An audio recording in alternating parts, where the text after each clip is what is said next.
Welcome to Killik Co's Wealth Planning video. Today, Sarah Lord, Managing Director of Killik Charter Financial Planners, will be discussing the end of the tax year, what it means, what financial and investment preparations you should make, and future changes that may affect your plans. Sarah, you're a Charter Financial Planner who works with a range of clients on investment and wealth planning. What does the end of the tax year mean to the typical investor? The start of a new year is often a good time to review the structure of your wealth and in particular ensure that you've maximised all the tax planning opportunities before the end of the year on the 5th of April 2012. As with previous years, 2011 was a year in which we saw the government make a number of changes to the personal financial system. In the next few minutes, I'll summarise some of the key changes that represent tax saving opportunities.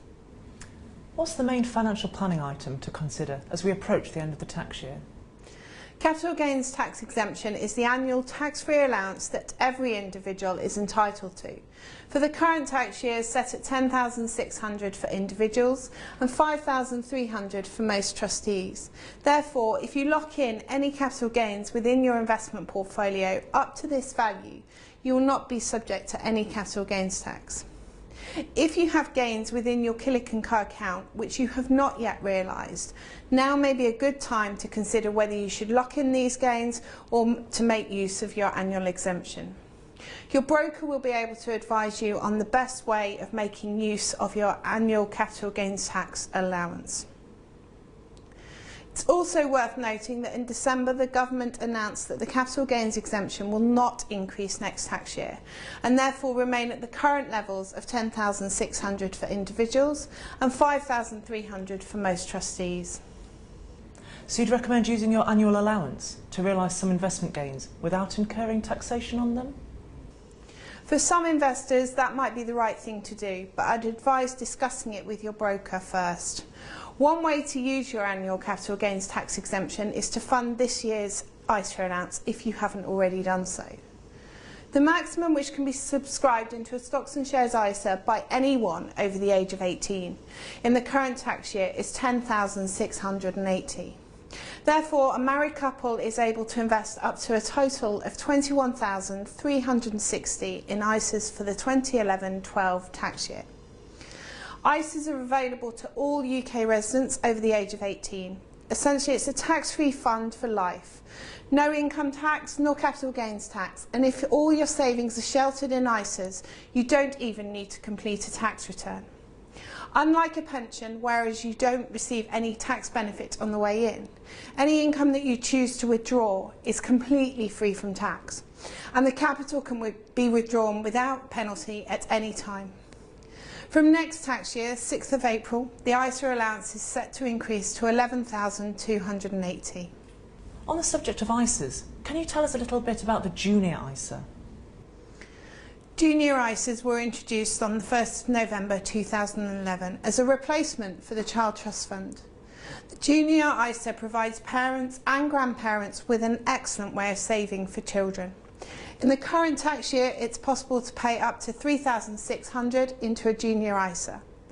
So if you're looking to save for your children or grandchildren, the Junior ISA is an excellent way to do so. Killik Co offer a Junior ISA into which you can save for your children or grandchildren on an advised or managed basis. The rules are slightly different for children with child trust funds, but in essence they are the same. What about pensions? Is there anything investors should be planning for? This tax year saw the introduction of new pension contribution rules which allow you to carry forward any unused allowances from the previous 3 tax years and receive tax relief at your highest marginal rate. At the same time as introducing the new carry forward rules, the government reduced the annual allowance to $50,000 per tax year. The annual allowance is the maximum total gross pension contribution that can be paid into a pension in a tax year and benefit from tax relief at your highest marginal rate. The annual allowance includes any contributions that you or your employer may make on your behalf. The new carry forward rules means that it's possible to pay up to $200,000 gross into a pension in the current tax year and benefit from tax relief at your highest marginal rates. For a 50% taxpayer, this could mean tax relief of up to £100,000 on a gross contribution of £200,000. At Killik Co, we believe that pensions remain an excellent way of saving for retirement, as they provide the benefit of tax relief at your highest marginal rate. It's worth noting, though, that in recent months there has been renewed speculation as to whether the government will look to alter or indeed remove in its entirety higher rate tax relief at some point in the future. If you are personally concerned that the Chancellor may remove some or all of the higher rate tax relief on pension contributions in the budget on the 21st of March, I would suggest you maximise your contributions before the budget rather than the end of the tax year. Do you have any advice for people looking to improve or increase their pension investments to take advantage of the current legislation? Alongside legislation, pensions need to be tailored to the individual and their circumstances. So my advice is always that a good first step is to contact your broker or the Killik Co new client team. They may recommend the Killik Co SIP, which is an extremely flexible pension product that enables investors to maximise tax allowances. Our qualified advisors will be able to give you much more information on how you may be able to pay into your pension this tax year and other advice to help you maximise your retirement provision. Is there anything else that it's important for investors to be aware of as the end of the tax year approaches? In relation to pensions and the run-up to the end of the tax year, you should be aware and consider the implications that from the 6th of April, the lifetime allowance is reducing from its current level of 1.8 million to 1.5 million. The lifetime allowance is the maximum capital value of pension benefits that you can accrue in your lifetime without incurring significant tax charges at the point of drawing your pension. Those tax charges can be up to 55% on the value over the lifetime allowance. However, it is possible to protect your lifetime allowance at the current limit of 1.8 million.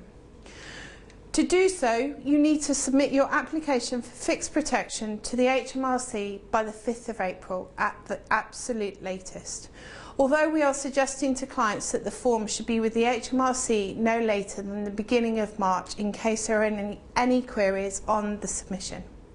Again, Killik Co can assist clients with completing the necessary paperwork for fixed protection, as it can be complex and it's important to get it right. Secondly, if you've maximised your ISA and pension allowances or are just looking for an alternative investment which still benefits from tax relief, then you may wish to consider making an investment into either a venture capital trust, VCT, or enterprise investment scheme, EIS. Both schemes are designed to encourage private investment into small businesses that need to raise capital in order to grow, and they do so by offering a range of tax benefits to the private investor. In the current tax year, it's possible to invest up to £200,000 into a VCT and £500,000 into an EIS and receive tax relief of up to 30% on those contributions. By their very nature, VCTs and EIS investments are high risk and there's a plethora to choose from. Therefore, careful consideration should be given before making such an investment. If you'd like to discuss whether investing in a VCT or EIS is right for you, please contact your broker or our new client team. Finally, another often overlooked tax planning opportunity before the end of the tax year is to make use of your annual exemption in respect of inheritance tax planning. This is the amount that you're able to gift each tax year that is exempt from inheritance tax. This is currently £3,000 per tax year and applies to one gift or a number of gifts up to that amount. It is also possible to carry forward the previous year's allowance, so if you did not use your allowance last year, you can make use of it this year and give a total of £6,000.